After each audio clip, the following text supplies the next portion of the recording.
And y'all don't know what I went through. Do you have a cart in your hands right now? Niketalk was that place that spiraled what you enjoy now. Anyone who brought a Kobe shoe in, I would clean it for free. Man, Melo was better than a lot of people in the league. I saw that. My favorite jersey is that one, the Barkley. Kobe fours. Oh, yeah. Episode 38. This is the Dandin and RJ Machismo podcast. This is Dandin. It's RJ Machismo. What's going on, everybody? All right. So tonight we got a repeat guest. We got the original, the one and only, the well-respected, The legend. the legend. His name is his name. You know what I mean? If you know, you know. Without further ado, we got the homie and a good friend of ours. We got Kevin Bailey. How are you doing today? I mean, how are you doing tonight? Hey man, it's what it is. We gonna do something different. Like I peeped every show, y'all doing it, Dan and RJ Machismo, man. I'm like, we gotta bring it tonight. So I went to DC Museum and Mo and G, shout out to them. They kind of looked out for me, but we outside. Like this, we outside.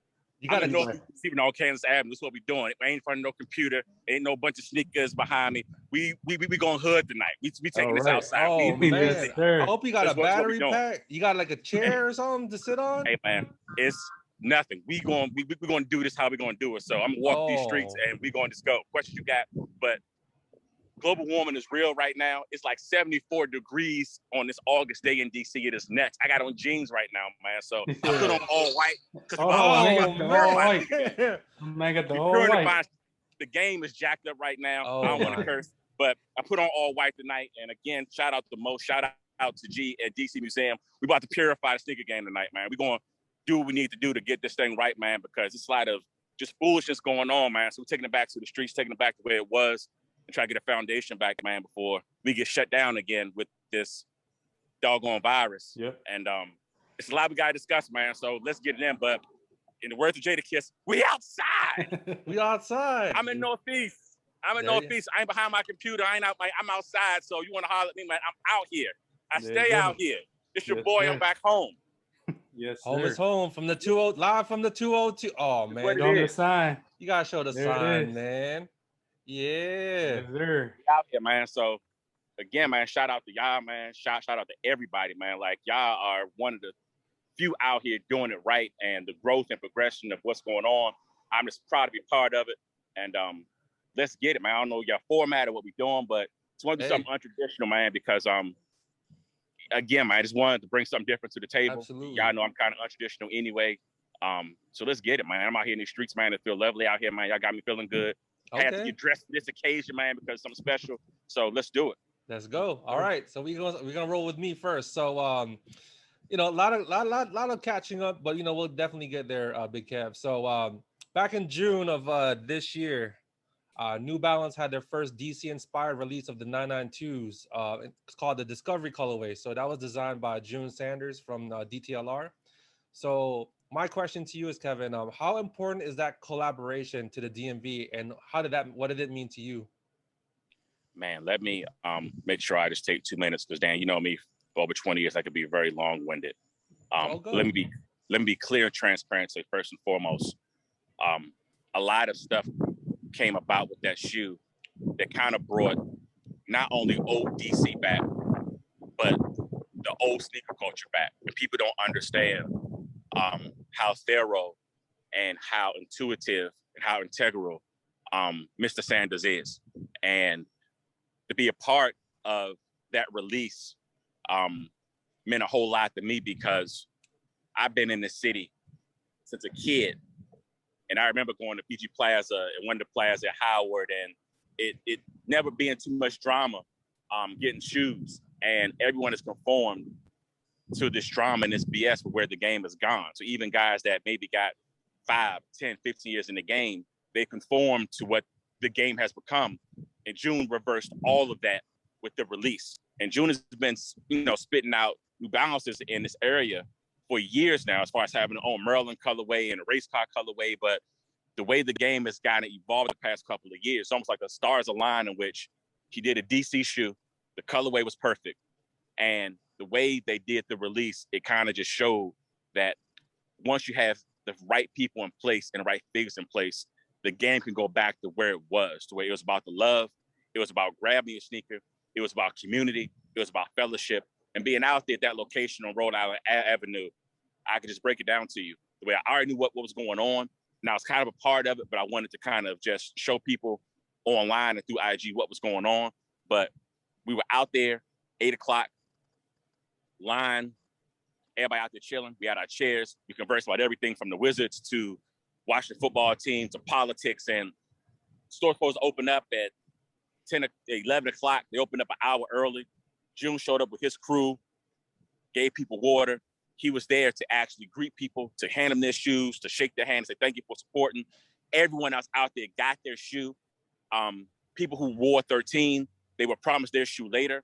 And I'm going to be honest with you and RJ, it was a drop as of yesterday of a re-release of that shoe. And you got to be in these streets because ain't nobody online say nothing, ain't nobody, but you got to be in these streets. So It's been already 3 or 4 drops of that shoe in kids and our sizes. And then I'm still trying to get your doggone size because it seems like everybody wears a freaking 12. But even as of last Saturday, I picked up 2 more pair for other people because they still dropping at the stores. So given that's going on, man, it meant a whole lot to me because we used to take 993s and actually we had our own like person at a cleaners up on Upshur Street, uptown, that actually used to make a flag for us to put behind the 993. He charged like $50 to sew it on.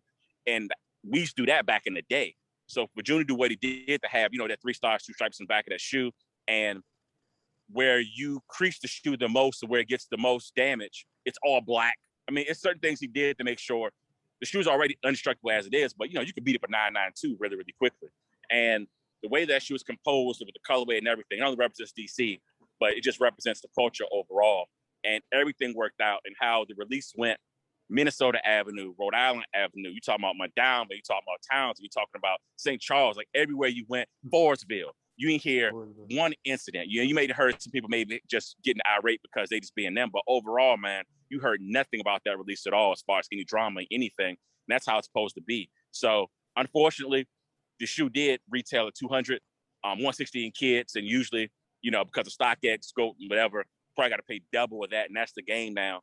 So a lot of people been around here just flipping, but it's what it is, man. So with that shoe, me being a native from the city, it wasn't just having a shoe that had my flag on it or my city, but it was also just the totality of the release and how the release went. And that brought on more to just the funkiness and of the shoe in general, man. So from top to bottom, just not the shoe and the shoe design and it being exclusive to the city or to this area, at least as far as the metropolitan area, but how June went about that release. And he was actually very adamant about that release going a certain way. Donated a whole lot to homeless, believe it or not. They were actually in the street just giving shoes out to people. So it was all about like old 80s, 90s DC. And hopefully they could do it again with a part 2 of that colorway because I connected with a lot of people in that release, people I ain't seen in years, people I ain't never met. And it was like all love, man. It was all love that day and that morning. And I just wanted to just kind of be a videographer and just show people from top to bottom how things went that day as a spectator. And people didn't know who I was until I actually got there. And it wasn't about that. So it don't matter who you was, if you was Big G or if you was, Chuck Brown's son, it ain't matter. Like you had to be in line, get your shoe, but everyone got their shoe and was guaranteed their shoe, man. So it was a lovely thing for the culture for DC. And I hope June does it again now that the sneaker game has gotten up to where it is, to where he gets the credit he deserves, but he also can get the credit for doing the release how it's supposed to be. So again, so I'm behind this flag because people are doing stuff like that in pockets to bring the culture back to where it belongs. Absolutely. I mean, that was important. I mean, for me, I even tried copying online, like at the DTLR website, sold out in like 10 seconds. It was 10 stupid. seconds. Yeah. You tried to RJ, right? Yeah. Shit was gone, man. I'm like, what the hell? I'm like, and then give me I our was hitting size. you. Again, text me your size because once I'm at a store, like I rush to a store once I hear, but insiders, employees, their friends, so forth. So I can get to a store. Usually it's 8.5 and 9s left and so forth. But give me our size, man. When they drop another store again, man. Y'all are covered, sir. Hey, I appreciate that. It's a great thing that he did that though, man. Like I said, that's how it should be done. Just the way he did it. Like I was watching your videos, and that's a great thing. And you it wasn't no 15 pair at the store. Like they had, like you talking about four to five full size runs and everything. And if they didn't have it, they made sure people got them from other stores and so forth. So people were actually mad that they weren't limited. Like the game has gotten foolish, man. The game has gotten foolish. So it is. Yeah. We'll tackle that a little later on, but yeah. So like props to June Sanders. You know what I'm saying? Like hopefully he gets to watch this, but he did it right. He did it right for everyone, not just for the DMV, but as far as the a shoe designer and the execution, the marketing, everything just came into play. And then it's all love, like you were setting saying, the like, example, man. He was giving out water bottles. He's greeting out everybody, personally thanking people. And then, like you were saying, like Big Kev said, like if he didn't get your size, he will make sure he'll do his best to like find another store that has your size. So that's love, man. I mean, I hope a lot of people would make an example of what June did, because that's out of love. That's all heart. No matter if you're from this, maybe it's a culture thing, maybe it's the DMV, because we're so tight knit as a family, and that's why those are the things that it's missing nowadays. They're that close knit, watching out for each other. And yeah, he instilled that in that release in June, and I'm just like blown away like how that reception was. Yeah, man, it was one person. Funny story, it may be on camera, so I gotta see who recorded it, but some guy pulled up in some dunks and tried to like get in front of the line. What the? Literally. And if you would have saw the 20 people in front of us, I didn't have to say anything. You know me, Dan. I'm gonna say something. Mm-hmm. Like the 20 people behind me was like, we ain't having that here. So it was like one dude that tried to pull that off, and it was like, nah, matter of fact, you go way to the back. So it was like the whole line like kind of just shamed him almost. And he tried to say like, my bad, I know it was going. Come on now, dog. Like it was, but that went on, and it was shut down real quick. And it was just funny because everybody was like, it's all love out here, man. Like, what are you doing? We know you got your uniform on and your Supreme and your dunks you had to put on. But man, everybody was out there just chilling. And it was just, that's the game. Yeah, that's the game, man. Yeah. That's crazy. But yeah, props to June Sanders. He did a hell of a job, with that collab with DTLR. So much love to him. So I think RJ, we're gonna get this one.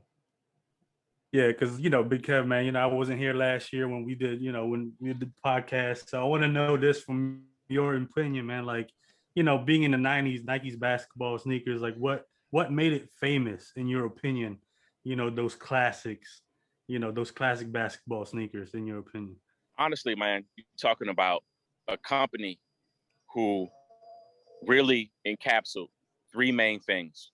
One, grabbing the best designers in the history of shoes. You're talking about shoes that are probably 20, 30 years old now that are still getting retro to this day, that now you're talking about generations still wanting these shoes. So that's one, grabbing the best designers. Two, the marketing and advertising, put that into one, is just historic. You got my daughter who never saw Penny Hardaway live in an Orlando jersey, who was a Penny Hardaway fan at 14 years old. Wow. She was born 2007. What the hell does she know about Penny Hardaway? Yeah. That's all Nike. That's all Nike, man. So between getting the best designers, the best marketing, and the best advertising, and third and most importantly, grabbing the best athletes. I don't care what you're selling. If you don't have the people behind it to make it believable, you selling firecrackers that are going to just go to plump. And you're talking about everyone from a Jordan to a Bo Jackson to a Deion Sanders to, you name the athlete in whatever sport, they were top two in their position, if not top five in the entire league. So you're talking about having an athlete who's performing at a historical Hall of Fame rate very, very early in his career, wearing a shoe design that is absolutely bonkers and out of this world over and over and over again. Till this day, that era, again, is still getting retrograde. Like right now, I'm trying to get the guys on campus to remake the black and gray Bo Jackson with the 34 on the back, with the gray suede, with the right shine on the side where it's actually that carbon fiber shine on the side. And I told him that you can sell that shoe for $350 if you put the right materials on it. It will go. So stuff like that that's still going on, that's historic, that I know once they make that shoe again, it's going to be a wrap. So those three things, man. And you got to think everyone did their thing at that time. It was even. I would say when I first was about, probably when I was 8 years old, so I'll say 88, 89. You got to think, man, Reebok, Nike, they were kind of dead even. And then all of a sudden, things just went up with Nike. And Reebok had Shaq, they had Kemp. They couldn't keep up because Nike was grabbing them people. And then the advertisers and commercials, everyone had to follow them. You know what I mean? So give Nike credit, man, for putting a stranglehold on the game that's so historic that 50 years from now, people are still going to want those shoes and those designs. No disrespect. There's new technology and stuff, but people still want the nostalgia of stuff that now that their father, even grandfathers wore. Who does that in any generation or any genre outside of music? And Nike was able to do that, man. So it's uncharacteristic and unprecedented for you to have a style from the 70s that's still relevant. People still want 2020, but that's what Nike was able to do, man. So again, marketing, advertising, having the best athletes, having the best designers, man, they killed the game for life. For life. A Jordan 5 will still be around in 2085, dude. Trust me. It will be. Yep. That's crazy. So speaking of Penny Hardaway, man, you know, I love Foamposites. You love Foamposites. The whole DMV love the Foamposites. In your opinion, I want to know what caused the decline of it. You know, like the downfall, I guess if you want to call it that. And do you think is ever going to come back as far as like, you know, everyone getting it again, the hype shoes and all that? So I want to know your take on that. Well, speaking of which, I don't want to be a geek and take off my shoes, but I had to throw on the 99s for y'all. So let me get in the light, in the DC light to show y'all. Had to throw in the 99s. Oh, yes, sir. Posits. Had to throw in the 99s. So on the DC side. Period. Got to. But to answer your question, RJ, I can tell you two main things. One, first and foremost, Nike increasing the price of the Foamposites and decreasing the quality. And they know that the Foamposite is not the same. It's softer now. They know they're cutting costs and they're raising the prices. And two, the game in which popularity, celebrities, social media runs this thing. And the circle right now, the Foamposite and the Air Force One is kind of down. But the Dunk was dead for how long? Then it just comes back up again. So that's the reason why it's dead, because of the quality, the colorways they're bringing out, and the price of them. And no celebrity is rocking them now, unfortunately. What's going to happen, and you're hearing this here first on the Dan and RJ podcast, baby. Yes, sir. What they're going to do, and you're hearing this from me, I'm not going to give you the exact time, but I'll go ahead and say, because I didn't want to let my source kill me. The next 24 months, the OG Volts are coming back out. The Tomatoes are coming back out as far as the actual pros. And the whole game is going to change because everyone's going to be on those again. And the quality of them are going to be what they're supposed to be. And before you know it, Dunks are down, Air Maxes are down, and Foamposites are right back up to the stature that they once were. And that's what's going to happen. It's going to happen that quick because that's how fickle the game is right now. But once the Black Pros come out, once they do the pennies again in the right color hue, and those Tomatoes come out, it's going to be, the game is going to be over. And once they do the Carolina Pros, the game is going to be over. That's all it's going to take, and it's coming in the next 24 months. Mark my words. Y'all going to see a turnaround real quick of everyone all of a sudden being Foamposite heads all over again. It's y'all know how the game is, man. Y'all know how the game is. Are we getting? So, I mean, I don't want to blow your source, Kev, but are we getting an appropriate retro of the Pearl Foams? The thing is with that, you got to think that pack is not that old. That's true. And the pack they came out with, that was the last Pro I say that was done and built the right way. I still have mine, and you would think mine were dead stock because I've never cleaned them, but they real Foamposite. You throw them on, and that's it. So the thing with that is that pack is not that old. So I'll say you probably got to give it a few more years for those, but people slept on that pack, and I got rid of the other shoe. But those that came in that pack were just very close to what Ray Allen wore, and he got game, like extremely close. So if you can get a pair of those now, with the game being where it is right now, Foamposites, it may be a good idea because they used the right Foamposite. It's not as soft. And again, it's indestructible the way it should be. And it's in the molds to your foot like a Foamposite used to.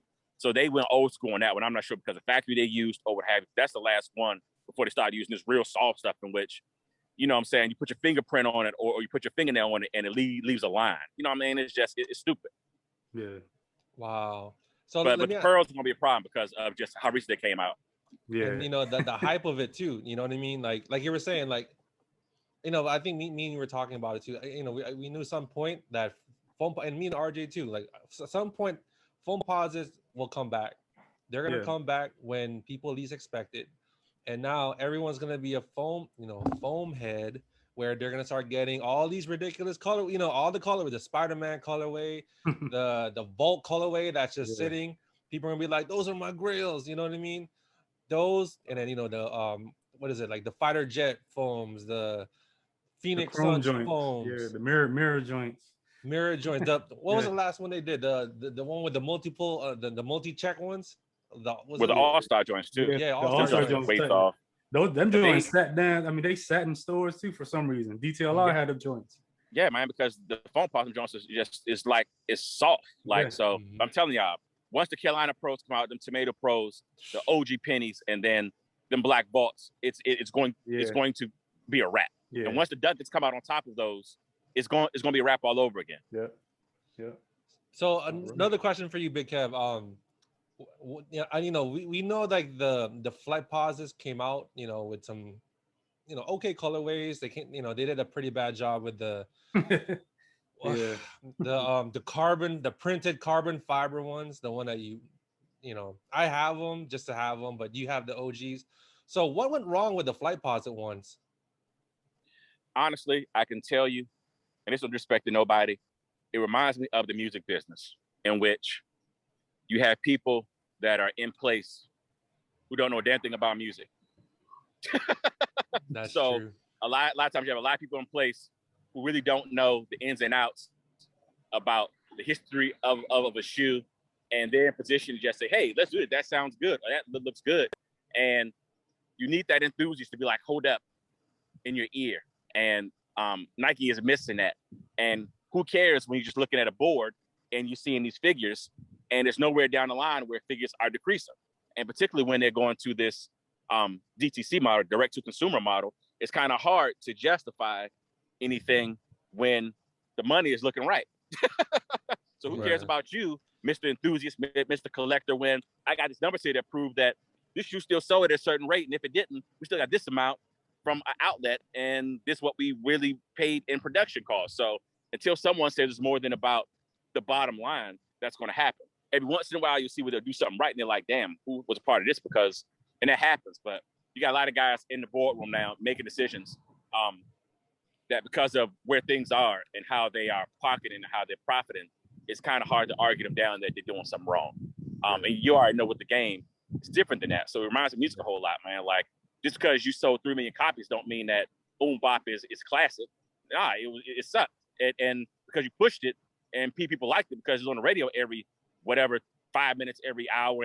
And you know what I'm saying, you put money behind it. And that's why you can say, hey, so you kind of manipulating the game almost. And that's what Nike has done. So, and technically with you, Dan, a lot of these folks now, even our age, they don't really appreciate or admire. Their wording is that, I'm just glad they brought out something. And that's the game now. So back in our day, we would let stuff sit at DTLR or at Shoe City or at Sports Zone, literally on clearance.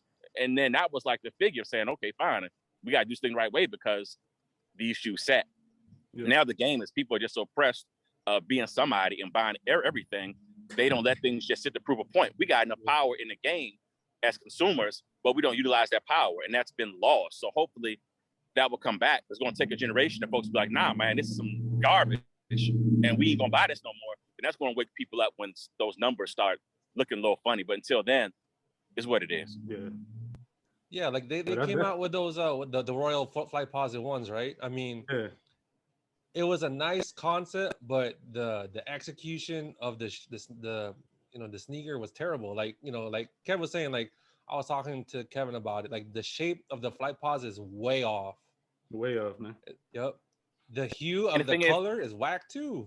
It didn't have to be that way because we got the prototype because you got it from Niketalk. Y'all know who y'all stole it from. Yep. And and so when y'all want to do it right, y'all can. But it's about cutting cost a lot of times. And at the end of the day, it's about business. But once you up to that echelon, you can do things the right way and it still be about big business. So again, you gotta have the right people in place. And right now, the right folks are not in place. And they, again, no blame because the numbers are still looking good. But you already know, once album sales start to dip, then you start to recognize what's going on. So until that happens, it is what it is. Well, you heard it first from Big Kev. In 24 months. Yes, sir. Foamposites will make its long-awaited debut. Come back. You will be seeing people flipping Foamposites for $500 to $100. Like it is coming. The same way the Dunk was dead. Then all of a sudden, it's like where the Dunks come from, and now everybody from their mama to Champs employees now Dunk heads all of a sudden. When I cleaned out Williamsburg Outlet 3 years ago 79. For low tops De La Soul dunks that were $39.99, not moving A grades. Exactly. Travis Scott wears them, and all of a sudden I'm getting $300 for a shoe I paid $29.99 for after I did the discount. It's ridiculous. My daughter has a college fund now because of De La Soul SBs that all of a sudden someone just made it hot. I mean, it's ridiculous right now where the game is, man. It's ridiculous. Like you got clowned for even wearing those because they weren't the highs. And it's crazy, man. It's crazy. See, that's what I was leading to with my next question, because I've been watching all your videos, your IG videos, and I hear a lot of frustrations, man. So I want to know what when you say these Chuck E. Cheese sneakerheads. I want to know what that is, and I want to know from your point of view what went wrong with the game right now. So you can voice your opinion. Floor is yours. Understood, man. I got to be strategic and calculated because not to be deceitful, but as y'all guys well aware, I'm in the process now of having a actual class and a curriculum actually certified just about the game itself. So I'm not trying to leak out too much. But at the end of the day, man, this is what I've experienced these past 24 months, particularly with the pandemic, in which you have guys, and Dan can attest to this, that we've known for, almost 20 years, that all of a sudden the money's too good and they've just defrauding folks. Wow. Or you got folks now that have conformed to what's going on, in which instead of being a 41-year-old like myself, 25 years in the game and trying to grab the younger generation, like this is how you do it, they're now doing what the younger generation does. So who does that? Like Michael is supposed to be a mentor to Kobe and to LeBron, not being their competitor. And that's what's going on now. So now you're in a line in which you're seeing guys my age, but then you're seeing people that are my daughter's age, 13. Then you're seeing that mid ground, and everybody's fighting for the same shoe. And when we're all part of the same community. And there's a lot of foolishness going on with guys doing stuff for the gram, as they say. And I give anybody who's under 30 gets to pass. We're talking about dudes that are my age performing to this junk. So as far as the frauding and the selling and trading of the fake shoes and using people's money as a no interest loan. So you're taking guys' money and you're trying to hustle up to try to find these shoes in their size, and you can't find them. And then you're holding people's money for 5 or 6 weeks. And sneaker guys and sneaker culture, and I guess what you call sneaker heads, if you will, are the most patient dudes ever. So these guys that are doing that's illegal. That to use somebody's money as a no interest loan is illegal. But this is what guys do, and there's so much going on. I'm just tired of it because these guys have conformed to the foolishness, and they're part of it, which is why the game is where it is. So a lot of my frustrations to me dealing with guys directly, that I'm just like who you think you're talking to? Who you think you are? Do you really know what you're doing? Because a lot of guys are very cognizant of what they're doing, and it's a lack of care, it's lack of integrity, it's lack of love for the culture.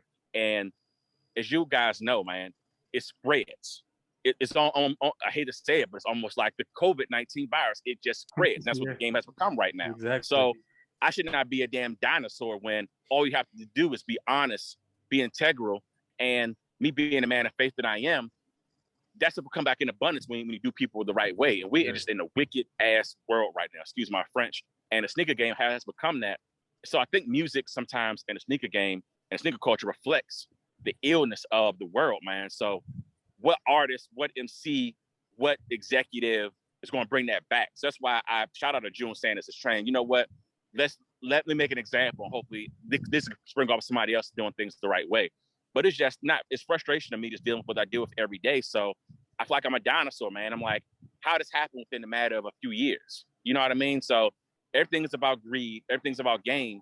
And like with anything, man, once that bottom line, once that mighty dollar gets a part of everybody, you know, you got grandmamas out here that's they thinking of flipping now because they can get a bill paid. So it's what it is now, man. And you know, once that dollar got involved, and with StockX, with Goat, with Grail, with everything else, everybody out for themselves when we're all a part of the same community. So it's unfortunate for me to see guys robbing each other when y'all part of the same damn circle, man. It's unfortunate, man. So that's where my frustration comes in, because I always fought that. And Dan would tell you, man, we always were a part of some drama in the culture, but after shaming the dude or put him up on Niketalk about what he did and so forth, they were the minority. But now that's becoming a majority. And once evil and deceit and deception and fraud becomes the majority, you gotta find somebody to kind of fight that, man, because that's not the way you want the world to be, man. I think there's a whole lot more good people in here than it is bad people, but a lot of good people may have just conceded and say, you know what, I'm good. You know, I don't feel like fighting no more, and I'm gonna keep fighting. So my frustration is me fighting. So that's what it is. So how can they make it better? Like what would be like a starting point for, you know, this current, you know, unfortunate situation that everyone's going through, as you know, far as it's like sneaker app and making things like, you know, everything's all limited. Like how can they start as a starting point to make things better, in your opinion? I don't know, Dan, because with this direct to consumer model, the power is in the consumer, but now you give the power to the consumer and they have the right, if you will, for lack of a better word, to make the game what it is, what it's going to be. So you're talking about a generation or two now, Generation Z and then Generation, you know, whatever, that we're not raised with the same morals and the same teachings that you and myself are RJ was. And that's what's going on now. So someone taking somebody for $400 is nothing to them. And I'm just like, how you don't have the conscience of knowing that you're a 41-year-old man, you just robbed a 16-year-old kid, and nothing's in your conscience at all. Like, that's where my frustration comes in, because I know that goes on. And I ain't gonna call nobody by these names, but and a lot of these guys, man, as well, become superstars overnight on IG. So they'll change their name, change their reputation, and then Kevin don't forget anything. So I remember who you were 5, 10, 15 years ago, and I'll call out if I have to. So people already know I keep my receipts and I keep my cards. And people think that I'm self-righteous, but to me, it's iron sharpening iron, because if I'm calling somebody else out, that's almost a guarantee that I can't do wrong. So almost sharpens me to make sure that I stay on my game, because I ain't trying to be like y'all fools. So we got to see what's going to go on the next couple of years, man, because the model's changing. Nike has basically squeezed out the mom and pops, and people who are mom and pops being bought out by Foot Locker and everyone else. So the game is being monopolized, gentrified, if you will, for lack of a better word. And that's going on in every city in America. So we'll see. Right now, I got a big question mark, man, particularly this direct to consumer model. And with what's going on now in the world with COVID, everything getting shut down, you know, Amazon holding the world right now. So going to a brick and mortar now is kind of becoming defunct, and now that's fading away. It's going to get very interesting these next 3 years, man. But the game's going to be here. It's just how we go about it, and the people kind of having a public enemy fight the power moment. That happening, that generation knows nothing about that. So it's hard to blame folks who didn't have that kind of foundation. They don't know anything about having the power and having rights to say, you know what, we're going to boycott this shoe because Nike's doing this. and it not selling and then making a change. People aren't used to people saying, well, they're giving us this, so we're going to concede to just buy it. It's a difference in philosophy and in lifestyle and teaching and experience. So we'll see, man. But it's going to be dark days for a while. It's going to be dark days for a while. Yeah, it's terrible. I agree. All right. So on a lighter note, Kevin, we want to flip it to you. So are there any upcoming projects that you're, that you're doing? Any collaborations? Is there like a sneaker collab that you got with New Balance that we can buy in the near future with, that has your name on it? I can say that I have appreciated being behind the scenes. And RJ, I know you don't know me personally, but Dan and I rocked for 20 years now, before we were dads, before we were husbands, before we even finance our own homes. We were out here spending our last minimum wage checks, man, trying to get shoes, man. We got stories. But I have, as outgoing as I am, I'm very introverted and very guarded and very protective. And one day I'm going to write a book with what I've been involved in and what I've influenced and what I've done in the background. And I enjoy that. So there's a few things going on now. And I am more than excited to still be a part of the game and not just be pigeonholed to a brand because of who I am and what I've done and my consistency and my integrity and my knowledge and me just fellowshipping and wanting everybody to win. So I can tell you, man, this fourth quarter is going to be huge. There's going to be a few collaborations that I'm going to be promoting, and you can put two and two together. So I'm taking pride now in not having my name in the credits at all and kind of being a ghostwriter, but being a true ghostwriter. Not saying 5 years later that I wrote this or I haven't beat with somebody. I'm like, nah, I enjoy being a true ghostwriter because it's more power. It's more, how can I put it? I would say more money in that as well, but it's also more ways to step up the ladder once people see that you are selfless. And that's something that I've developed over time with maturity, experience, development, having God in my life. And once you're good to people consistently, it'll come to you in all kind of ways, man. So people who approach me, who see my face, so forth, man, it's like, I'm very, I won't say shy, but I'm not comfortable with the acknowledgement. I'm just like, man, I'm just a regular dude, man, just trying to do good by folks, man. I'm trying to get into heaven like everybody else. And that's what it's about. But fourth quarter is going to be huge, Dan. So you'll know personally what's going on now that you asked, but I'm making sure my name is, I don't need my name face on nothing these days at all. And that's how I'm rolling. Hey man, if we can get the Kevin Bailey 99, the 993s in a friends and family, collab, me and RJ's a size 10, I'm a 12, you know what I mean? Like, if you want to hit us up, we'd be more than happy to pay the retail. Yes, sir. You know what I mean? It's all good, man, because the thing with RJ is that no matter what shoe comes out, there's at least 8 of those at every store. Dan, you wear a quick strike size. So everything you want is a quick strike. You go on a van and only got one size 12. You know what I mean? It's kind of crazy. Right. And I always get the messed up box. Every single like Foamposites, always the messed up box. The one at the very bottom, the one that nobody, like the employees don't want to touch. Yeah. I get, and I'm the first, me and RJ are 1 and 2 in line at like DTLR, Shoe City. Oh, guess what? Dan got the messed up box again. Yeah, they be getting the messed up box all the time. Every time. That's crazy. Size 12, man, be popular. That's why, man. But yeah, that's hilarious. But you know what? On a personal note, like we are very excited, for the upcoming projects and collaborations that you got, Kev. We can't wait to hear it when it comes public, and I'm sure you're just gonna continue to do great things with that. On a lighter note, we're gonna switch it from sneakers to sports. So I know Kev is a big DC sports guy. So I haven't spoken to you personally about it. So I wanted to know, what was your opinion on the Russell Westbrook trade to LA? And second part of that, what do you think of the new hiring of Wes Unseld Jr.? All right, man, let me time myself, right? I'm put my timer on, just go 2 minutes because I don't want to go on a rampage. Let's go. This is your platform. I've been a Washington Bullets / Wizards fan since 1985, 86. Capitol Center. I can tell you guys, every player we had on every roster every year from that point.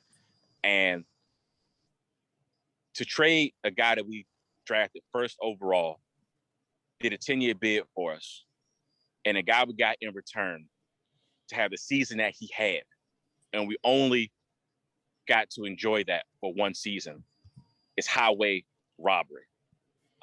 What Westbrook did, statistically alone, in that uniform would never be done in our lifetime. That's where my frustration comes in, because if you're going to trade that away, get a what I call ticket seller in return. Yeah. And the Wizards, Bullets, historically have never been able to get a ticket seller in return after either trading a ticket seller or trading a ticket seller that was prematurely traded. So that's when my frustration comes in, to where basically we traded Wall eventually for one season historically, where we could say Westbrook had a jersey on, our jersey on, when he broke Oscar Robinson's record. But after that, let's call it what it is, Dan. We got a whole bunch of substitute teachers right now on this roster that I would trade Westbrook for.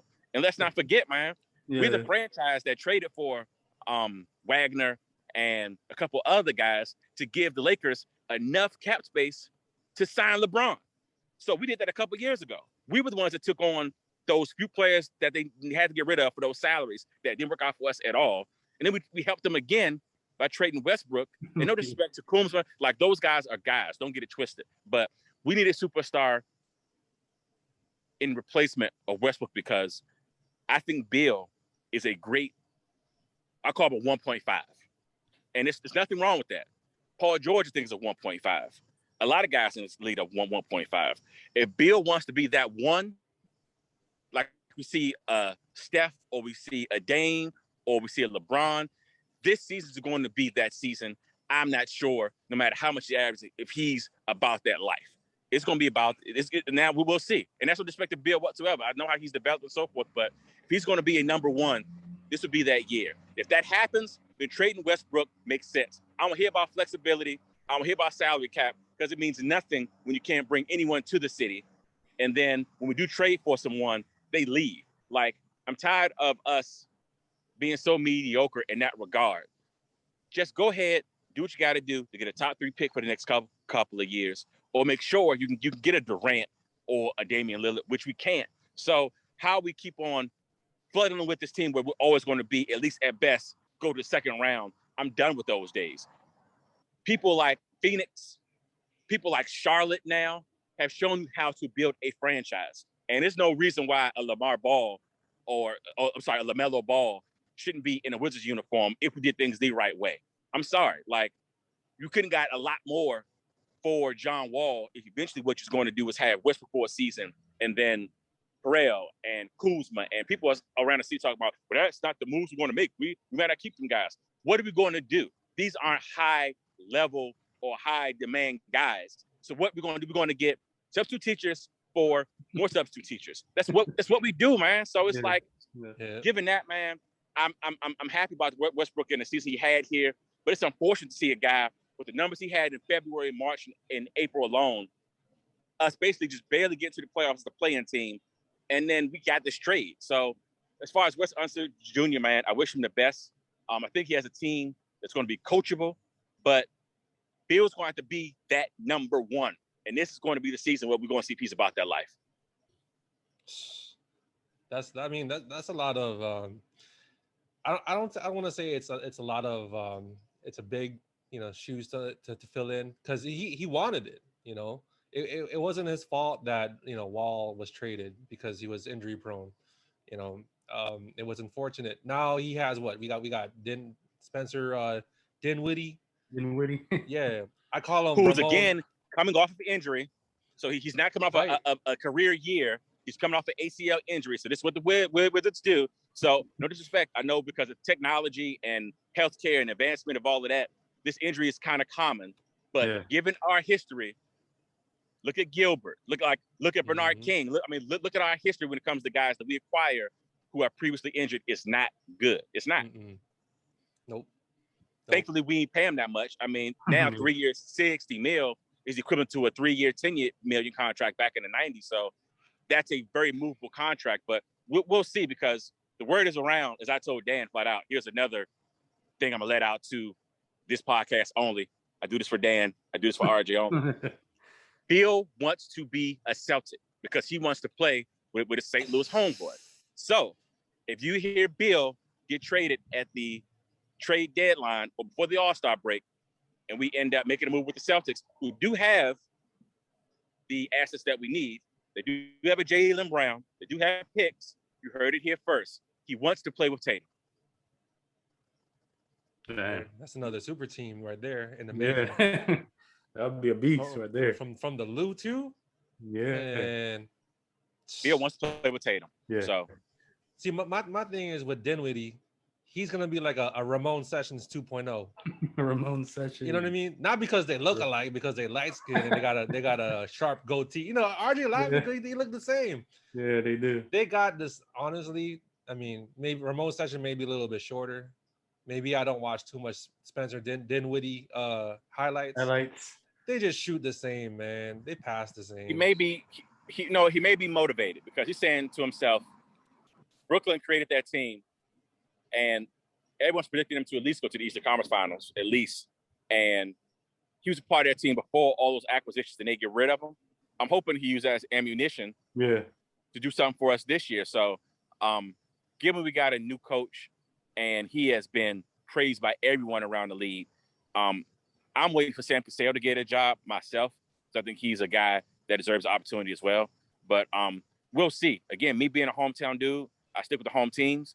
But I'm a realist as well. But I'm going to support. But I'll cuss you out while I support you. You know what I'm saying? That's what it is. So, and I'm just intrigued to see how Bill's going to carry this thing, because it's his time to now be seen as a number one. And Bill should be a top 5 candidate for MVP this 2021, 2022 season. No question. Anything below that will be uncivilized. Word to Hulk Hogan and the old Yoda commercial. So you heard that here, man. Bill needs to be top 5 consideration MVP this year. He gotta repeat like his all-star starter, perform, like the voting that needs to come in place. NBA all NBA first team that needs to elevate the team, past the second round. That those things have to come into play. But he does have a 50 million cap hit next year, so that's a lot of that's like a lot of money. But that's the expense of the NBA nowadays. All right, so switching, with that follow-up question, those draft picks, those trade acquisitions that you were saying, they changed that team roster a lot. So you were briefly mentioning about the Wizards like competing. Like, how can they compete in that Eastern Conference? Because it's stacked now. Now that the Eastern, the NBA champion came from the East now. It's shifted. Bucks. And you look at the moves that Miami has made. Look at the moves Charlotte has made. Atlanta keeping their guys. Milwaukee's not moving. Brooklyn's not moving. The Knicks made very excellent moves this summer that I think will be underrated until you see them possibly fight for the Eastern Conference as well. It's going to come down to coaching. And again, it's going to come down to Bill, because everyone that we acquired, at least, are coachable guys who are hungry, who are all pissed off for either being traded, being undervalued, or being underappreciated. That's everybody on his team, including Bill, like you mentioned, with the whole all-star snub. And since he got snubbed that one year, he's been on a rampage ever since. So we got this whole team of hungry guys with something to prove, and a coach who's always been heralded as an assistant, but unproven as a head coach. So we go into a system which everyone has something to prove. And who knows? We may be looking at a 48, 49 win team if they play that way, because with that comes the hustle and motivation and extra possessions and defensive that, outside of Bertog, which I can't stand because he can't play defense at all. And he's terrible. But he, again, that's the only player that Unseld is really stuck with. Outside of that, he has a roster that's brand new. He has one superstar on the team, and almost like 2K, in which he has enough pieces where he can mold himself in without coming into a regime where it's something old that he's kind of taken over. No, he can do the whole thing. I think this team has opportunity to play that hunger type of, we have nothing to lose, everything to gain no one likes us, no one respects us type of mentality, and win 47 games this year, which will put us at 5 or 6 in the East. So, one team you didn't mention, Kev, and they made a big splash in free agency is, and also RJ's team is the Bulls. That Bulls team is going to be nice with Lonzo Ball, with Caruso. Caruso. They got Zach LaVine, and they got DeRozan. And they got the center from Magic too. Yeah, Nikolai. Bullish. The thing with that is, I like the fact that they put pride in saying we're going to have enough people not only here that's going to sell tickets, that's going to be exciting because DeMar DeRozan could still, he ain't no slouch, and Zach LaVine, he's up there to me, or will be this upcoming season. I like the fact that they say, we're going to put a winning team on this floor, and even if we are a first round exit or whatever, we're going to show that we have at least the effort to do what we need to do to become a winning team again. So I like the pieces. My thing with Chicago is defensively, what they're going to do, because everyone needs the ball to be effective, even ball. So with Ball and LaVine and with DeRozan, and then you got a center who's offensive oriented, my concern is only one ball. And although Lonzo Ball, no pun intended, likes to pass the ball, you got a center who needs to be effective with the ball. Everyone needs the ball in their hands. DeMar DeRozan. So I'm gonna see how that kind of mixes up. But either way, they're going to be better than what they were. And I love their bench. You know what I'm saying? Like their bench with that boy from UNC. I'm an anti-Tar Heel fan, so I don't want to call him out. But Fro boy from UNC. And yeah, I'm sorry. I'm a Michigan and Georgetown fan at heart. So I'm anti-Tar Heels for my entire life. But I like what Chicago did, and to be a junkie, it is a great time for the NBA because NFL season is right around the corner. Preseason games just started, and we're talking about the NBA still. So Adam Silver is a beast when it comes to being a commissioner, and even if you are on the lowest totem pole, you got a shot. I don't see any team right now in the East or in the West that's so down that they just are in trouble outside of the Pelicans. I think Zion is done with them. I won't be surprised if he demands a trade. I think he's so humble, he'll have his dad do it or his agent do it. But 3 coaches in 3 years, the roster they did this summer makes no sense. Zion is gone. And that's the only team I see that's going to plummet. It will be New Orleans because they didn't put things around them that they need. That's crazy. So, like, I also want to get your opinion too, because so like there was a recent super team that was just created. Melo, Chris Dunn, who else? Who else got there? RJ, Dwight Howard came back. Yeah. So, are the Lakers the favorite to win it all, or do you think it's going to be, the Bucks? Because the Bucks feels like slightly disrespected as far as like being current NBA champs trying to repeat, or are we going to see that dream matchup with the Nets versus the Lakers next season? Well, the Bucks messed up because I know re-signing PJ Tucker would have been a big hit on their luxury tax, but you pay that when you're a championship team. Championship teams sacrifice that, and PJ being gone is significant. I think that the Lakers are favorites because, as a coach once told me a couple of years ago when he came to DC to play the Wizards, young players get you fired. And it's never been a young team to get to the finals and win a championship in the NBA. Maybe a younger veteran team, but young players get you fired. And the pieces match with LA. Everyone, again, like the Wizards I mentioned, are hungry. And everyone so far makes sense.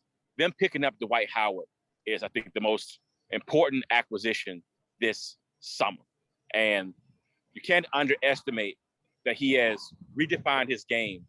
Unlike an Iverson or other guys that get older, he realized I can still be effective being how I'm being. And he probably has 5 or 6 more years in the league. And him being able to alleviate things from what we criticize Anthony Davis for, that's how they got their first ring. I think that all those guys fit. I think they all get along. I think Malik Monk is going to end up being an animal for that team. I think he's going to be what a Lance Stevenson was for Indiana. He's going to be just that guy. I really like what they did, because this is going to be basically that 1 year ride, and everybody's going to be motivated, and you got the right guys with the right experience, and call it what you want.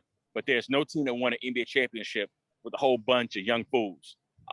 It's a veteran team. So outside of injury, it's hard to deny them. Defensively, I'm concerned, but then you always got Dwight. So you play Dwight and Anthony Davis together. That's kind of tough no matter who you're playing. And you've got Dwight who can at least, I won't say minimize, but at least neutralize a Ayton or even a Greek Freak or a Gobert. He's done that already, and he's proven. I think that Dwight Howard is key to that team, and I would not be surprised if they don't go re-sign JaVale McGee before the season's out for the playoffs. I really like the Lakers this year. I really do, man. And after Westbrook's season last year, and people sleep on the fact that he still remains healthy throughout all of this, they're going to be tough, man. Come playoff time, they're going to. I don't hear about half four. They're going to be tough. And it's going to be intriguing, man. So outside of injury, which I don't want to call and wish that on anybody, because I like to have a fair season where people could just play. But I really think between the three of us and the world watching, the key to the NBA is my main man, Klay Thompson. If Klay comes back healthy and 100%, the league is in trouble. What he does on the offensive side and defensive side with who they picked up, Golden State is almost like playing 2K, the cheat mode, which they got all of their foundation, and they're still able to draft guys, lottery picks, so they're not able. This is nuts. Klay Thompson holds the key to the league. If Klay Thompson comes back healthy, the whole league changes. I'm telling you. Golden State, I don't care who's in the league, they're taking it if Klay Thompson comes back 1,000%. Klay means that much to the league. Do you think he'll bounce back out of that ACL injury? No question. And the thing is that people don't realize how many miles that are on like a LeBron's body or on a Chris Paul's body. I think he's now been having a chance to actually heal himself, but to get some rest too and get some years back off his career, because you got to think Golden State was on their run. That was a lot of games, man, every year. So my prayer for him is that it's not, and I'm about to pull out a name that you guys know. I hope it's not a Brandon Roy situation. Brandon Roy was robbed of his career. And before there was a Dame Lillard, trust me, Brandon Roy was holding the earth for the Blazers. Yes, and sir. I'm just hoping the rest that he's got, he's able to come the way he's supposed to come back, because I don't want him to get robbed. Man. We've been robbed so many guys like a Brandon Roy or Grant Hill or Penny Hardaway due to detrimental injuries, man. And Klay getting hurt again concerns me, knowing it wasn't on the basketball court. But he's young enough, and I hope he can bounce back, man. But I think Klay Thompson holds the key to the NBA, man. I really do. With the step that we're getting, him and Klay, it's lights out, man. It's lights out. Wow. Lights out. So who's your pick next year to be in the NBA Finals? All things considered, I won't give a finals prediction, but I will say my final four, all things considered: Lakers, Golden State. I'm probably going to surprise you here, and I'm going to say Brooklyn and the Knicks. Wow. Knicks, New York. Yes, sir. Oh, man. Knicks are somewhere down the line, seeding is going to go a little crazy, and there's going to be a surprise team in the East that's going to sneak to the Eastern Conference Finals. It's going to be unexpected, almost identical to what Atlanta. Like, I think that the East is just so deep and so young, with teams being built the right way. I think every year in the East right now, it's going to be a surprise team that at least sneaks in the Eastern Conference Finals at least. Yeah, I agree. That is crazy. All right, in the West, not so much, but in the East, definitely. Yeah. All right, so one last question for you, Kev. I appreciate your time. Shout out to man, you. Please, man. I'm outside. I'm outside. It's all good. I'm outside. What are you doing? New York. No, I'm just kidding. All right, so switching from basketball to football, Washington football team, NFC East. Do you think they'll be better than last year? And who do you have who do you have them winning the NFC East? Our defense, man, is going to be on 85 Bears level. That boy Young, I've never seen someone outside of Lawrence Taylor, and I'm watching football since I was 4 years old, be as talented and as young and as I never see someone that young with the leadership that he has. And we are comfortable with having this placeholder at quarterback. I think that Fitzmagic has 1 more or 2 more years left in him. I like us because of a defense, but we are still in the NFC least. So 7 games gives you a chance. 8 games gets you in. 9 games wins it all. And I'm never going to believe in Dallas until Troy Aikman and Emmitt Smith and Irvin comes back. Like, that's what it is. So Philadelphia is going to have their issues. The Giants, I'm just concerned about Barkley's injury and their coaching. It's ours to win defensively alone. And I think we have enough pieces on offense. All we got to have Fitz do is be him and not lose a game. But Fitz can win you a game. If he can win more games for us when it counts instead of losing us with interceptions, I think we're in good shape. My own thing is that it's going to come to a point in which we're going to have to invest long-term in a quarterback that we trust and want to build on. Getting these guys 1-2 years, it's not going to work. But I got us winning 10 games this year. I think we win in the NFC East. And with our defense, we may win 11. But if Fitz want to be Fitz, the bad Fitz, we may fight. We may fight for 7 games. So that's where we are. But our defense is going to win us 5 games this year. We will go 5-10, scoring no offensive touchdowns at all. Just field goals and defense. We will win 5 games. That's how good our defense is. I mean, they did that with the 49ers game, you know. There you go. Terrible team. So, but Fitz, from what I've seen, he's motivated. He's happy. We know we have a defensive minded coach, so him and offensive coordinator get along very well. And I think people are sleeping on our wide receiver core as well. So I'm just hoping that the NFC will represent itself a whole lot better than it did last year, just overall. I'm not a Giants fan. I cannot stand Philadelphia fans because I think they are the most nastiest fans ever. And, of course, I'm anti-Cowboys being born and raised in D.C. But I want us as a conference, or as a division, if you will, to just represent ourselves better, man. Everybody being below 500, man, is just embarrassing. Yeah, that's like, come on now. Like we're fighting for last seed. Like, pretty much. Yeah, man. Like y'all professionals, man. Come on now, man. What's winning? What's going 8-8, my brother? Come on. Right. That's ridiculous. So, like, you know, there's also that trade rumor, right? You know, with Deshaun Watson possibly being traded to Philadelphia. So, how would that change the outcome of the division? To be honest with you, man, given all this drama that we had in our organization with, you know, the sexism and with the misogynistic stuff that went on organizational wise, until that brother is free and clear, I think it's a problem. I don't see him not playing the way he played before because of the distraction. And we are in a nation right now in times with, you know, the Me Too movement, post George Floyd, you know, even with the NFL, what they've done the past five years, post the Ray Rice situation. We're just in a world now that's changing when it comes to relations, when it comes to sexism, when it comes to females, when it comes to race, when it comes to prejudice. And his allegations are serious. And I think it's too early right now for him to even concentrate on football. So if Philadelphia wants to take that on, that's fine. But there's going to be, like in every other city and town in America, a group of people that are not going to appreciate him being in that uniform until he is totally clear or he's done his due diligence and time for whatever crimes that were committed. So I'm glad we stayed away from him. And I'm not wishing Philly anything bad on them per se, but as a fan, good, because that's less a distraction on us and more on them. So RJ's actually an Eagles fan. So what do you think about like possibly getting Deshaun Watson? Man, I don't really want him, to be honest with you. I'm good with Jalen Hurts. You gotta let Jalen Hurts play, man. You drafted him for a reason, so you gotta let him play. There you go. That's just me.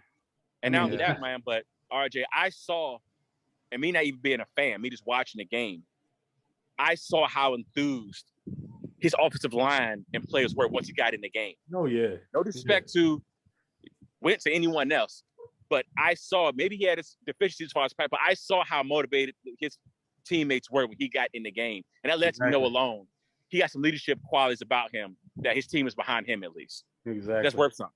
Yep, I agree. That's crazy. Like Philadelphia played a whole lot different when he got into the game. Like I saw dudes pucker up. That's just a whole lot. Yeah.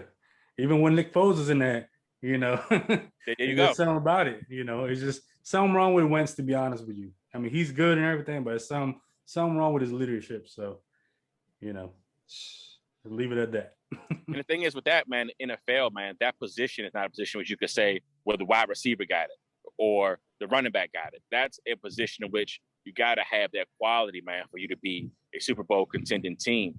Even the quiet guys, like an Eli Manning, for example, guys will tell you now that he's, you know, retired, how much of a leader he was. He just wasn't vocal and out front, but they said, yeah, you get in the locker room with him or something, it was a problem. So that's just a quality in the NFL you got to have, which is the reason why even this past draft, so many quarterbacks going in the first round, the evaluations were what they were, because that was one of the things that guys wanted to see, the difference between, you know, all quarterbacks that were drafted. You know what I mean? So I'm intrigued to see how this first round goes with all these quarterbacks that were drafted, because leadership quality and I guess they call it intangibles were key terms that were stated throughout that draft process. So I'm gonna see how guys pan out. Yeah. Hurts got it. All he got to do now is just improve as a professional. Yep. Just play. I'll take him. Let y'all release him and let the scans take him. I'll take him with no problem. Yep. Don't mind that either. You got a lot to prove, man. RKF, so I forgot to ask you one question regarding shoes, sneakers. Please, man. Yeah. I know you picked up me and RJ were talking. We were talking about it before we recorded. So you picked up the black Griffey ones. Tell us, like, you know, the quality of the shoe.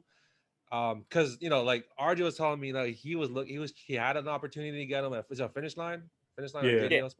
Yeah, and then, you know, thought not getting them. So we want to know from your buyer's perspective, like, you know, what's your thoughts on the sneaker that you copped today? I mean, they are identical to the last ones, and the last ones came out. My daughter was 3, so that was she's 13 now. So that was 10 years ago. I remember she was at 3 or 4. Damn. Yeah, so at that point in time, the pair I have are done. Bubbles are done.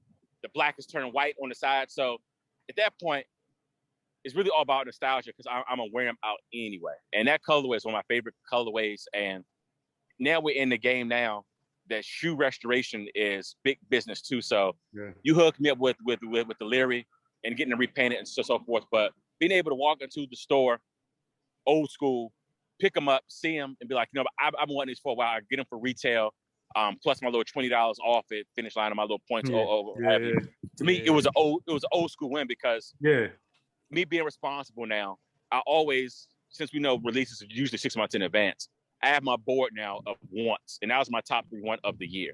And for me, having a top 3 want, I could literally walk in the store and it's there, and the size is there, and I can walk in and out.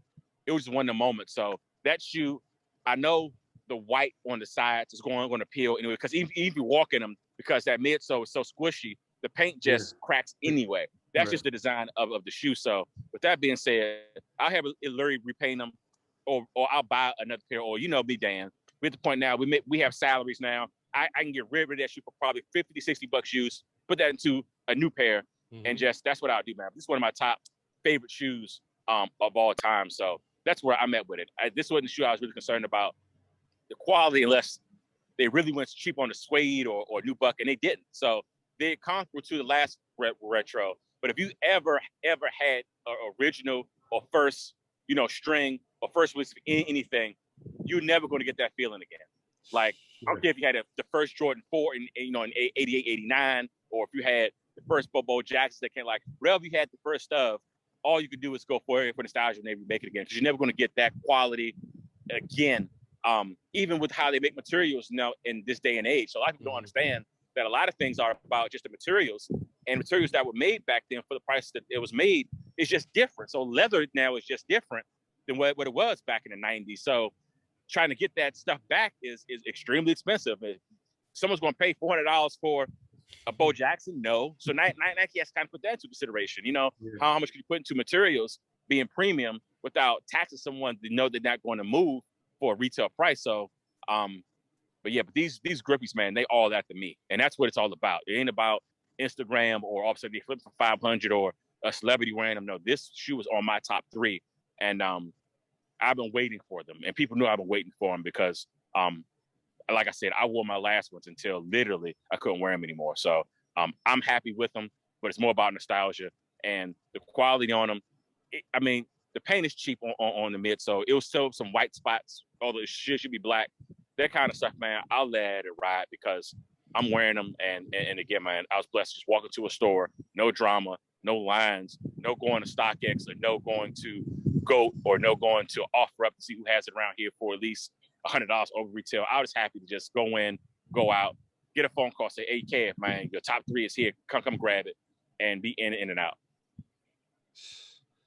So that means a whole lot more to me now, you know, than anything. You know, and then shout out, you know, for people to, you know, looking out for you too. You know, that's also, you know, a blessing. And, you know, you always want to, you know, take care of, you know, your people, you know, like the people that you've been associated with. That's always been, you know, a common sense thing. So a lot of people they take that for granted because, you know, that's how bridges get burned, and they don't realize, you know, how much help they've given to you over the years. And, you know, a simple thank you, or like, you know, buying them lunch, or, you know, repaying the favor in return. Those are things that you can do for them. You know, I'm not asking you, oh, I want to buy you this and that. You know, it's not more of that. It's just more of like the common courtesy. So I think that's what in today's society people forget, you know, that, hey, I got your back, man. Whatever you need, whatever, if I can get it for you, you know, I'm gonna do it. And so I mentioned earlier, Dan, man, we're just in a wicked world, man, and integrity and morals are for sale. You know what I mean? Literally. And it's sad, but I can tell you, man, that just me being, you know, a man of faith and a man of God, man, you got to be good to people because you never know who you are connected to that will get that favor. So, for example, you know, your son may avoid an accident because you were good to someone else. Like, you never know how that will come in your favor, and not necessarily you directly, but people you are connected to, man. So once I got that, I'm a part of a different system, man. So I'm not looking for guys, like, I have to fight guys to not give me a tip. Or I'm like, nah, man, like, I don't want to block my blood lesson about overcharge. Like, so that's just me, man. So once you get in that kind of system, and then you start to realize how good God is, man, it's easy. So it ain't me looking out for people for some kind of interior motive or some kind of clout. Nah, man, it's just being who I'm going to be, man, because you got to be good to people, man, because you got families, you know, you got relatives, and you'd be surprised the stuff that they will be covered for from you being a good person, man. So that's just my philosophy and how I live. Facts. So here it is. Kevin just, you know, the OG himself spoken. He spoke his mind. He made a prediction about Foamposites, and, you know, maybe that will, you know, that could come into fruition. And subject to change, because, you know, the silver dunk is supposed to have been out by now. And they oh my God, the Duncans! I forgot about those. Yes, so things are subject to change for whatever reason. So the Duncans are in production; they were produced, so they're just sitting on them. I'm putting that out there. Why, I do not know. They're supposed to come out this spring, so to be continued. So, but yeah. So until then, we will wait patiently, or until we see that first leak from, you know, the sample. IG stars, what I call them. Yeah. IG stars. The intentional I got leaks. this. I got these snow boots. You're Cheese so boy. these Chuck E. Cheese boys. As you know, you should put that on the shirt. Yeah. You know what I mean? Yeah. But yeah, first and foremost, Kevin, thank you so much for coming on tonight. You know, props to you. You know, Kevin, you've been standing up for over an hour in front of that. Yeah, man. That DC sign. On, That's all love. I'm outside, man. Yeah. You gotta understand. You burning calories too. You know, you're pacing yourself around. You know what I mean? It is 71 degrees right now out here in August in DC. It is nuts. Like, I can have a jacket on right now and be comfortable. Like, this global warming thing is real, man. So we got. I'm telling you, man. Like, this is nuts. Like, I will probably turn my AC off in the house and have the windows up in August. Like, it's nuts out here, man. So yeah, I appreciate y'all, man. It's a perfect night. But I just want to do something different, man. Be out here, be outside.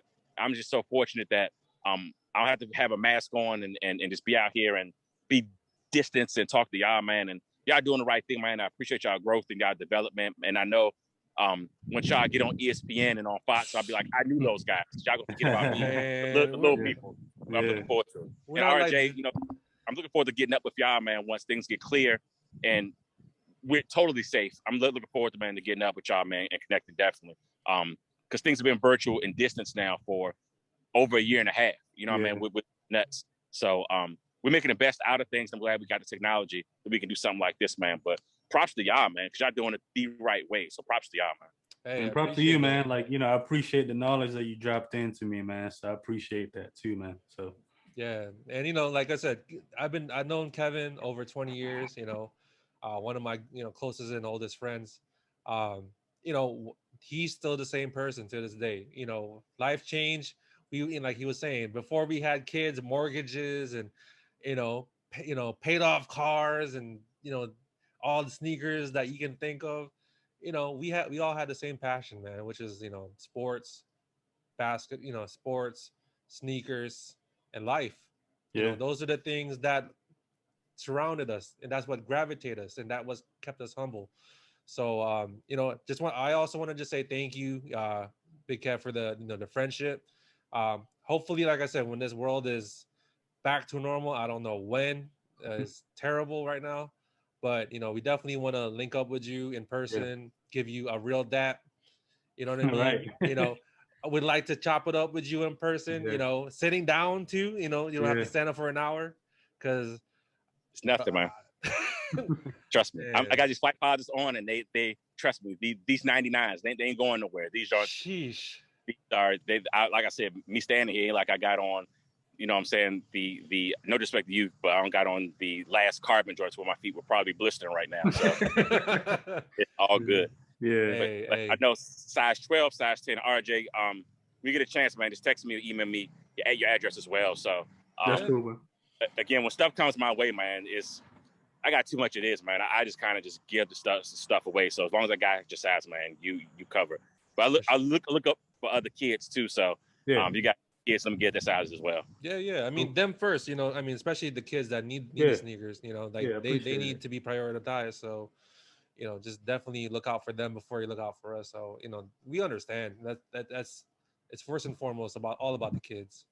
But Dan, I've never been to California before, and I hate saying that because I sound like an old city kid. But I'm coming to California, man. I put my butt on a plane. You got I gotta come to the West. We'll definitely link up. We can talk shop at Hillary. We buy you some tacos. There's more to life than Taco Bell and Chipotle. That's all I thought when I was living in the DMV.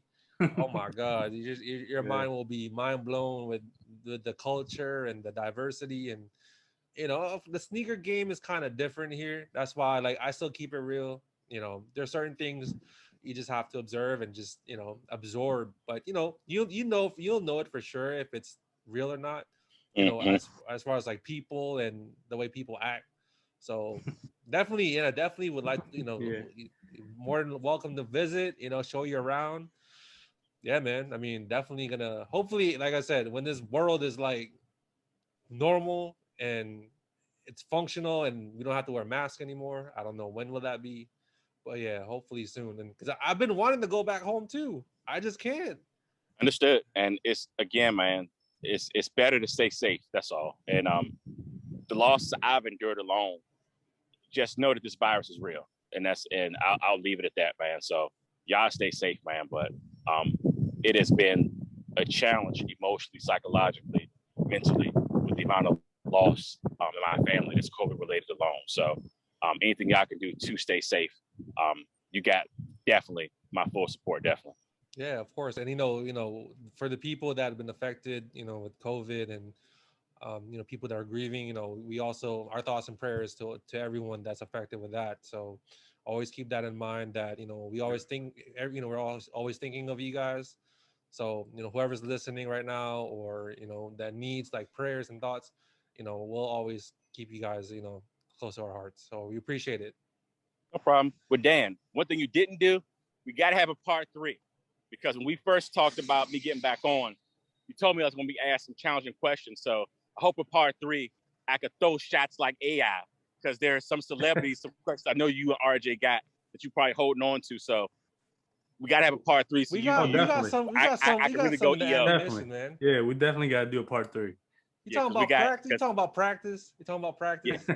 You talking about practice? Trust me, RJ, your boy got some stories, and now statute of limitations now allows me to share these stories. So I got some stories for you, man. That's what I want to hear, man. That's what I want to hear. We want to hear it. And then maybe like sitting down. You know what I mean? Like sitting. Sitting down on a lawn chair or something. Let's go.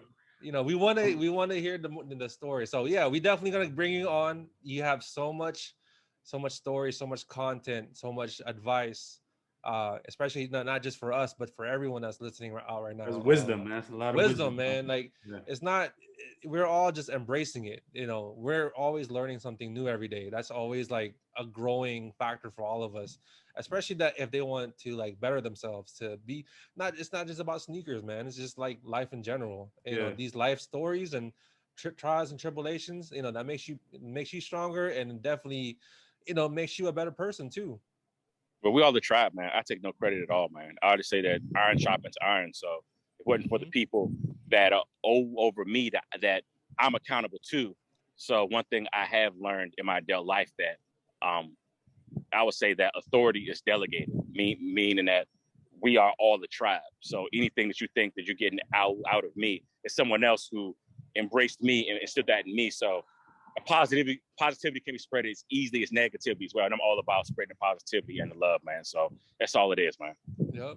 So like I said, until next time, we definitely gonna put you for part 3. We would definitely when like I said, man, like there's so much that we want to like ask. Yeah, it's what I want to do. It's just not enough. It's gonna be a part 3er, man. This is like a trilogy. Yeah. Because I got some smoke, man. I got receipts. I got a lot of smoke. I got a lot of smoke. Yeah. Soul Collector days, Wale days. I mean, I got some smoke. So we want to hear it all. Like I said, this is our the platform that we're doing it here. And then, I'm sure you got people's attention now, especially like people that may not know you, but based on the stories and things that you're talking about in this podcast, they definitely got your attention, and, you got your receipts. So we can't wait to see those receipts. Appreciate y'all. God take care. Stay safe. And my last words is to everyone out there, this too shall pass. So stay positive, stay productive, man. But this too shall pass. All right, guys. So this is episode 38 with the OG, the legend, the respected Kevin Bailey from Washington, D.C. Have a good night, guys. Appreciate you.